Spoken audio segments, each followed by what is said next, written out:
ನಾನು ಪ್ರತಿದಿನ 18 ವರ್ಷದ 20 ವರ್ಷದ ಹುಡುಗರು ಆಕ್ಸಿಡೆಂಟ್ ಆಗಿ ಹೆಲ್ಮೆಟ್ ಇರಲಾರ ಕಾರಣಕ್ಕೆ ಪ್ರಾಣ ಕೊಟ್ಟಕ್ಕಂತ ಘಟನೆಗಳು ನಾನು ಸಾಕಷ್ಟು ಬಾರಿ ನಾನು ನೋಡ್ತೇನೆ. ನೋವಾಗ್ತದೆ ನಮ್ಗ. ದಯಮಾಡಿ ಏನ್ ಪೊಲೀಸ್ ಇನ್ಸ್ಪೆಕ್ಟರ್ ನಿಮ್ಮ ಊರಿನವರಾಗಿ ಅವ್ರು ಹೇಳೋದು ಇನ್ನೊಂದು ಕಾಳಜಿಯಿಂದ ನಾನು ಇದೇ ನೆಲದ ಮೇಲೆ ಕುಂತ ನಾಟಕ ನೋಡ್ತಿದ್ದಪ್ಪ, ಅದಕ್ಕ ನೀವು ನಮ್ಮಂಗಾರಿ ಸರ್. ಅವ್ರಿಗೆ ಅಷ್ಟೇ ನಮ್ಮಂಗೆ ಬೇಡ, ನಮ್ಗಿಂತ ಬಹಳ ದೊಡ್ಡವರಾರಿ, ದಿಲ್ಲಿ ಹೋರಿ, ಬೆಂಗಳೂರು ಹೋರಿ, MLA ಆರಿ, MP ಆರಿ, ವಿಜ್ಞಾನಿಗಳಾರಿ, ಸುಪ್ರೀಂ ಕೋರ್ಟ್ ಜಡ್ಜ್ ಆರಿ, ನಾವೆಲ್ಲ ನಿಮ್ಗೆ ಸಪೋರ್ಟ್ ಮಾಡ್ತೀವಿ ನಾನೆಲ್ಲ ಯುವಕರಿಗೆ ಅಂತ ಹೇಳಿ ನೀವು ಮಾಡುವಂತ ನಾನು ಶಾಸಕ ನಿಮ್ಗೆ ಹೇಳಕ್ ನಾನು ಇಷ್ಟಪಡ್ತೇನೆ. ಅದ್ರ ಜೊತೆಗೆ ನಮ್ಮ ಮಲ್ಲಿಕಾರ್ಜುನ್ ಗುಂಗೆ ಸಾಹೇಬರು, ಹೌದು ಸಾಕಷ್ಟು ಯೋಜನೆಗಳು ಬಸವ ಕಲ್ಯಾಣ ಮತಕ್ಷೇತ್ರಕ್ಕೆ ಅವ್ರು ಕೊಟ್ಟಾರ, ಸಾಕಷ್ಟು ಊರಿಗೆ ಕಲ್ಯಾಣ ಮಂಟಪಗಳು ಕೊಟ್ಟಾರ. ಈ ನೆಲದ ಶಾಸಕನಾಗಿ ಅವ್ರಿಗೆ ನಾನು ಧನ್ಯವಾದಗಳನ್ನು ಹೇಳ್ತೇನೆ. ಅದ್ರ ಜೊತೆಗೆ ನನಗಷ್ಟೇ ಒಂದು ನೋವದ ಸಾಹೇಬ್ರೆ, ನೀವು ಸಾಕಷ್ಟು ಯೋಜನೆಗಳು ಹೇಳ್ತೀರಿ, ತೊಗೊಂಬರಿ. ನಾನು ಫಸ್ಟ್ ಯಾರೇ ನಿಮ್ಗೆ ಸನ್ಮಾನ ಮಾಡ್ತಾನಂದ್ರೆ ಶರಣು ಸಲ್ಗಾರ್, ಅಷ್ಟೇ ನೋವಿನಿಂದ ಹೇಳ್ತೀನಿ. ಕೋಂಗ್ಳಿ ಏತ ನೀರಾವರಿ ಯೋಜನೆ 2018 ಸೆಪ್ಟೆಂಬರ್ದೊಳಗ ತಾವೇ MD ಇದ್ದಾಗ ಆರ್ಡರ್ ಕೊಟ್ಟರು. ಇವತ್ತಿಗೂ 18 ಕೆರೆಗಳು ತುಂಬತಕ್ಕಂತ ಕೆಲಸ ನನ್ನ ಮತಕ್ಷೇತ್ರದಾಗ ಆಗಿಲ್ಲ.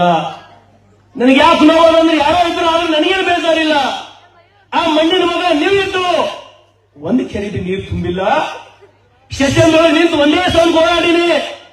DK ಶಿವಕುಮಾರ್ ಅವರಿಗೆ ಹೇಳಿನಿ, ನಮ್ಮ ಮಣ್ಣಿನ ಮಗ ಇದ್ರು ಇವತ್ತಿಗೂ ಒಂದು ಕೆರೆನೂ ತುಂಬಿಲ್ಲ ಅಂತ ಹೇಳಿ ನೋವಿನಿಂದ ಯಾಕೆ ಹೇಳ್ತೀನಿ ಅಂದ್ರೆ ನಿಮಗೆ ಟೀಕೆ ಮಾಡ್ಬೇಕಂತಲ್ಲ. ಈಗನು ಒಂದ್ ಸೆಕೆಂಡ್ ಸರ್, ಈಗನು ಸರ್ ಯಾರಿಗಾರೆ ಟೀಕೆ ಮಾಡಿ, ಯಾರಿಗಾರೆ ತೊಂದರೆ ಕೊಟ್ಟು, ಯಾರ್ದಾರೆ ಮನಸ್ಸು ನಯಿಸಿ ಲೀಡರ್ ಆಗ್ಬೇಕಂತ ಹೇಳಿ ನಾನು ಬಂದಿಲ್ಲ. ಬದುಕಿರತನ ಆರಾಗಿ ಜನರ ಸಲ ದುಡಿದು ಬಂದವನು ನಾನು.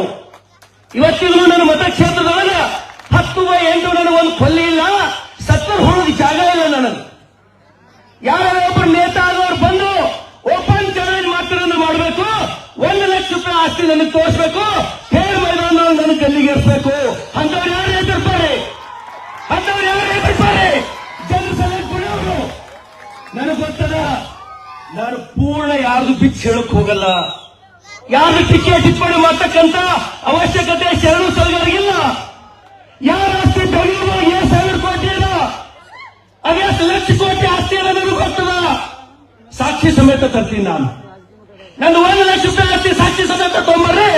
ಹೇಳಿ ಮೈದಾನ ಬಂದು ಗಲ್ಲಿಗೇರಿಸಿ ಶರಣು ಸಲಗರಿ ಹೇಳಿ ಮೈದಾನದೊಳಗೆ ನಾನು ಗಲ್ಲಿಗೇರಿ ತಯಾರಿದ್ದೀನಿ. ಹಗಲ ರಾತ್ರಿ ಜನರ ಸಲುವಾಗಿ ದುಡಿತೀನಿ. ಸೆಷನ್ ಹೇಳಿನಿ, ನಮ್ಮ ಅಪ್ಪಿಗೂ 1,000 ರೂಪಾಯಿ ಸಲ್ಲೆಕ್ಕ, ಮುಂಜಾನೆ ಸಂಜೆ ತನ ದುಡಿತಾನೆ ಸಾಹೇಬ್ರೆ 1,000 ರೂಪಾಯಿ ಸಲ್ಲೆಕ್ಕ. ಐಷಾರಾಮಿ ಮಾಡೋ ಸಲಕ್ಕೆ ರಾಜಕಾರಣ ಬಂದವಲ್ಲ, ಇದು ಪ್ರಭಾವ ತೋರ್ಬೇಕಂತ ಹೇಳಿ ರಾಜಕಾರಣ ಬಂದವನಲ್ಲ, ನನ್ನ ಆಸ್ತಿ ಕಾಯ್ಕೋಬೇಕಂತ ಹೇಳಿ ರಾಜಕಾರಣ ಬಂದವಲ್ಲ. ಬಡವಿ ಸುಟ್ಟರು ಹೋಗ್ತೀನಿ, ಯಾರ ಮನೆಯಲ್ಲ ಸತ್ತರು ಹೋಗ್ತೀನಿ, ಓಡ್ ಹೋಗ್ತೀನಿ. ಹಗಲ ರಾತ್ರಿ ದುಡಿತೀನಿ. ಕೇಳಬೇಕೆಲ್ಲ ಲೀಡರ್ಗಳಿಗೆ, ಕರೋನಾಗೆಲ್ಲ ಕೂತೀರಿ ನೀವು, ಕರೋನಾಗೆ ಬಂದ ಕೇಸಿಂದ ಒಂದು ಮುಟ್ಟಿಗೆ ಅಕ್ಕಿ ಕೊಡೋದಿದ್ರೆ ಈ ಜನರ ಮೇಲೆ ಪ್ರೀತಿ ಇತ್ತು ಅಂದ್ರ, ಒಂದು ಚಾರಿ ಬ್ಯಾಳಿ ಕೊಡೋದಿದ್ರೆ ಈ ಜನರ ಮೇಲೆ ಪ್ರೀತಿ ಇತ್ತಂದ್ರ 153 ಹಳ್ಳಿಗೆ ಹೋಗಿ ಸತ್ತರ ಸಾಯಲಕ್ಕಂತ ಹೇಳಿ ಮನಿ ಹೋಗಿ ಸಾಂತ್ವನ ಹೇಳ್ತಕ್ಕಂತ ಕೆಲಸ ಮಾಡಿ ಶರಣು ಸಲ್ಗಾರ್ ಸಾಂತ್ವನ ಹೇಳ್ತಕ್ಕಂತ ಕೆಲಸ.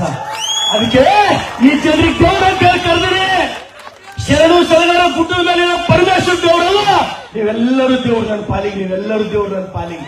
ನನಗೆ 2 ಸಲ ಶಾಸಕ ಮಾಡಿದವ್ರು ಸಾಹೇಬ್ರೆ, ಟೀಕೆ ಮಾಡ್ಲತ್ತಿಲ್ಲ. ನಿಮ್ಗೆ ಈಗ ಬಿ ತಾಕತ್ತದ ಆ ನನಗೆ ಕೆರೆ ತುಂಬಿಸ್ತಕ್ಕಂತ ಕೆಲಸ ಈಗಲೂ ನಿಮ್ ಪ್ರಭಾವ ಬಳಸಿ ಮಾಡಿ. ಯಾರು MD ಆಗ್ಯಾರೋ ನಿಮ್ ಶಿಷ್ಯರ ಅವರು, ಯಾರು MD ಯಾರ ಈಗಲೂ ತುಂಬಿಸ್ತದೆ. ಮಾಗಿಯದ ನಾನು ಎಷ್ಟು ಕಷ್ಟಪಡ್ತೀನಿ ನನಗೆ ಗೊತ್ತಾ. ರಾಜಕಾರಣ ಬಂದವನು ನಾನು, ನನಗೆ ಯಾರು ಭಯನೂ ಇಲ್ಲ. ನನ್ನ ಬಳಿ 1,000-2,000 ಕೋಟಿ ಆಸ್ತಿನೂ ಇಲ್ಲ, ಹಂಗೆ ಇದ್ದೀನಿ ನಾನು. ನನಗೆ ಯಾರು ಭಯ? 100 ಕೋಟಿ ಗಳಿಸಿದವರು, ಸರ್ಕಾರ ವಂಚನೆ ಮಾಡಿ ಗಳಿಸಿದವರು, ತಮ್ಮ ಅಧಿಕಾರ ಪ್ರಯೋಗದಿಂದ ಗಳಿಸಿದವರು ಹೆದರ್ಬಹುದು. ಹೆಸರಿಕೆ ಇರಲಾರಂತ ರಾಜಕಾರಣಿ ಇಡೀ ಕರ್ನಾಟಕದ ಶರಣು ಸಲಗರ್ ಒಬ್ಬನೇ. ಎಲ್ಲಿ ತನ ಬದುಕಿರ್ತೀವಿ ನಾವು, ಅದು ನಿಮ್ಮ ಸಲುವಾಗಿ. ಹಾಗಾಗಿ ದಯಮಾಡಿ ನಿಮ್ ಕೈ ಮುಗಿತೀನಿ, ನಿಮ್ ಕಾಲು ಹಿಡಿತೀನಿ. ನೀವು ಎಚ್ಚರಾರಿ, ಇನ್ನ ಏಳು ದಿನ ಮೋಸ ಹೋಗ್ತೀರಿ. ನೀವೆಲ್ಲರೂ ಎಚ್ಚರಾರಿ, ನೀವು ವಿಚಾರ ಮಾಡ್ರಿ.